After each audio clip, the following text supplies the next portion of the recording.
الحمد لولیہ والصلاة والسلام علی نبیہ۔ آج کی گفتگو میں ہم یہ جاننا چاہتے ہیں کہ مرشد کیسا ہونا چاہیے، پیر کیسا ہونا چاہیے،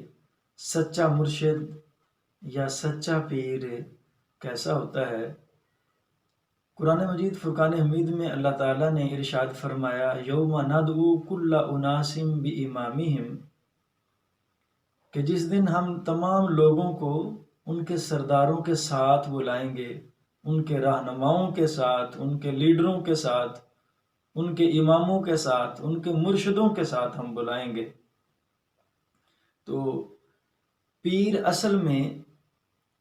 اخلاقیات کے استاد کا نام ہے۔ جیسے ہم مختلف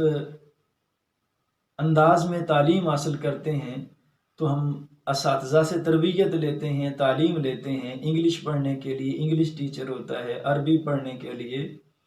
عربی معلم ہوتا ہے، اردو کے لیے اردو کا استاذ ہوتا ہے۔ تو اسی طرح روحانیات اور اخلاقیات کی تربیت کے لیے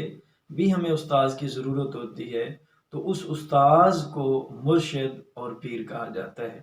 پیر کا جو کنسپٹ ہے وہ ایک استاذ کا کنسپٹ ہے، ایک ٹیچر کا کنسپٹ ہے کہ جو اخلاقیات کی تربیت کرے، ہماری روحانی اقداروں کو جو بندہ سنوارتا ہے اس کو پیر کہا جاتا ہے۔ کیونکہ صوفی کا طریقہ تربیت کا، پیر کا تربیت کا طریقہ، وہ اخلاق کے ذریعے وہ خود ایکٹ کر کے دکھاتا ہے، ایک عملی طور پہ ایسا عمل پیش کرتا ہے جس کو فالو کرنا بندے کے لیے آسان ہو جاتا ہے۔ لیکن جیسے آج کل کے ماحول میں کچھ خرافات آ گئیں، کچھ لوگ ایسے متعارف ہوئے جو میلے ٹھیلے، گانا باجا، جانوروں کی لڑائیاں کرانے والے، دین سے بیزاری کا اعلان کرنے والے اور واہیات بولنے والے، ایسے لوگ نہ پیر ہوتے ہیں، نہ وہ صوفی ہیں، نہ بزرگ ہیں، بلکہ ایسے لوگوں سے بچنا چاہیے اور نہ ہی ان جیسے لوگوں کی بیعت کرنی چاہیے۔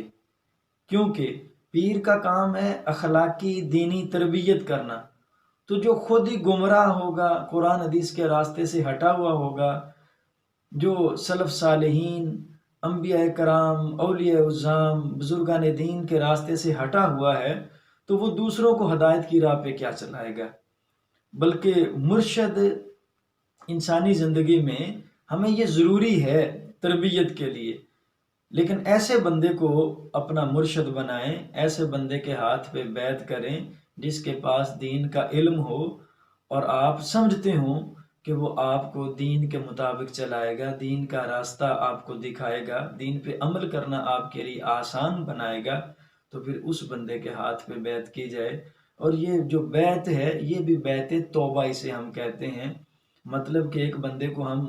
اللہ کے قرب والا سمجھتے ہیں اور خود پھر اس کے پاس حاضر ہو کے اس کے ہاتھ میں ہاتھ دیتے ہیں اور اس کو گواہ بنا کے ہم اللہ کی بارگاہ میں توبہ کرتے ہیں اور یہ عہد کرتے ہیں کہ مالک جیسے یہ تیرا بندہ تجھ تک پہنچا ہے